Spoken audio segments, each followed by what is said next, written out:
dear subscribers, today I will tell you how you can easily fix your error. So if you see errors that you can't download this app, so how you can fix it. So first thing, just go to the settings, just find in the settings general, and in the general just scroll down to shutdown, just tap on shutdown, slide to power off, wait a few seconds and just power on your phone again. So just simple restart your phone. So if it doesn't help you, you can also try another way. So just find here general again, and in the general you need to find date and time. So just open it, just choose here set automatically, just turn off, and here just set manually but right time. So you just need to choose right time here.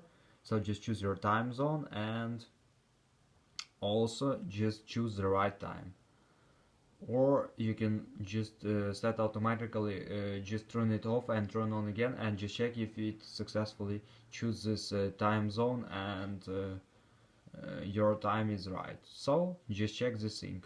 I hope it will help you. Thanks for watching, have a nice day, subscribe to my channel, click like, write comments, and goodbye.